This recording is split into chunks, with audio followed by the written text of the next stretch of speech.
آپ نے نام سنا ہوگا۔ حضرت جامع مسجد میں بیٹھے ہوئے تھے، جمعہ کا دن تھا، سورہ کہف کی تلاوت کر رہے تھے، اور جو مسلمان سورہ کہف کی تلاوت کرے گا جمعہ کے دن، اللہ ہفتے کے گناہ کو معاف کر دے۔ قیامت کے دن نور اٹھے گا ان کے قدموں سے لے کر آسمان تک۔ سورہ کہف کی تلاوت کرنے والا اللہ ان کو چھوٹے موٹے فتنوں سے بچائے گا۔ سورہ کہف میں اللہ نے توحید کو بیان کیا ہے زیادہ تر۔ یاد رکھو میرے بھائیوں، جس میں جس کا دھیان ہوگا اسی میں اس کی موت ہوگی۔ ایک مسلمان کو قرآن سے محبت ہے، قرآن کی تلاوت پر موت آئے گی۔ نمازوں سے محبت ہے، نماز میں موت آئے گی۔ ایک انسان کو شراب سے محبت ہے، شراب کے اڈوں پر موت آئے گی۔ جس میں جس کا دھیان اسی میں اس کی موت واقع ہو۔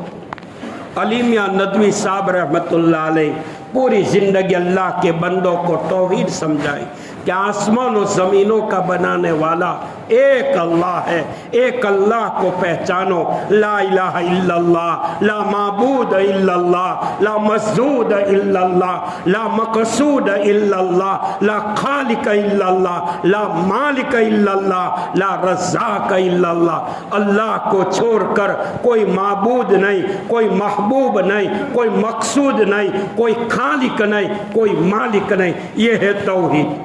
حضرت نے پوری زندگی توحید پر گزاری۔ جامع مسجد غالباً لکھنؤ میں سورہ کہف کی تلاوت کر رہے تھے، یا ندوہ میں قرآن پاک کی سورہ کہف کی تلاوت کرتے کرتے یہ توحید کی آیت پر پہنچے جہاں اللہ نے توحید کو ڈنکے کی چوٹ پہ بیان کیا ہے۔ انما انا بشر مثلکم یوحی الی انما الہکم الہ واحد۔ یہ آیت پر پہنچے حضرت کی روح نکل گئی۔ اللہ ہمیں بھی توحید والی موت عطا فرمائے۔ تو خراسان کی زمین سے کانا دجال نکلے گا۔ سورہ کہف کے تفسیر میں ابن کثیر فرماتے رحمت اللہ علیہ، کانے دجال کے پاور کا یہ عالم ہوگا، ایک ہاتھ میں جنت کا نقشہ ہوگا، ایک ہاتھ میں جہنم کا نقشہ ہوگا۔ بڑے فتنے ہوں گے، رات کے اندھیروں کی طرح فتنے نمودار ہوں گے۔ اس وقت مومن کے ایمان کی کسوٹی ہوگی، مومن کے ایمان کا امتحان لیا جائے گا۔ سورہ کہف کی تفسیر میں لکھا ہے کانا دجال پوری دنیا میں پھیلے گا۔ ایک حرم پاک، مسجد نبوی، مسجد اقصی، مسجد طور، 4 جگہوں پہ وہ نہیں پہنچے گا۔ سارے شیاطین، اسلام کے خلاف بلبلانے والی طاقتیں، یہودیوں کی، نصارہ کی، اہل کفار، یہ سب جو ہے یہ کانے دجال کے پیچھے چلیں گے۔ ایک لشکر کی شکل ہو جائے گی۔ تفسیر میں آتا ہے کہ کانا دجال اپنی تلوار کی زد سے نوجوان کی باڈی کے 2 ٹکڑے کرے گا۔ وہ نوجوان موت کے گھات اتر جائے گا، اس کے طاقت کا یہ عالم ہوگا۔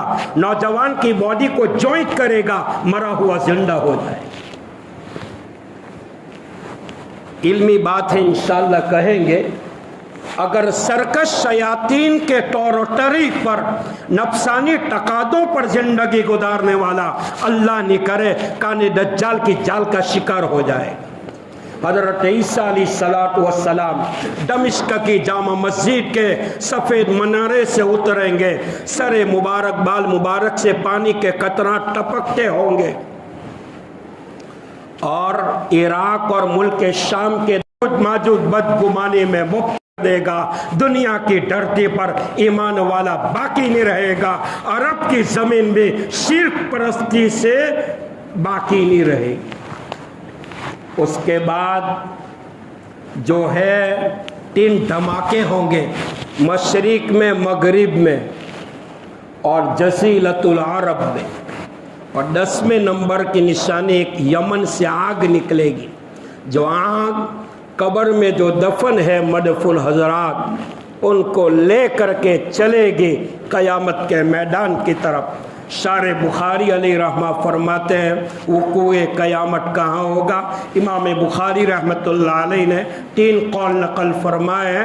ایک قول وادی ٹیہ کا ہے، ایک قول جنت البقیع کا ہے، تیسرا قول میدان عرفات کا ہے، لیکن جمہور اس بات پر گئے ہیں، خود امام صاحب بھی اس بات پر گئے ہیں قیامت کے میدان کا وقوع عرفات میں ہوگا۔ اس لیے تو حنفیہ کا مسئلہ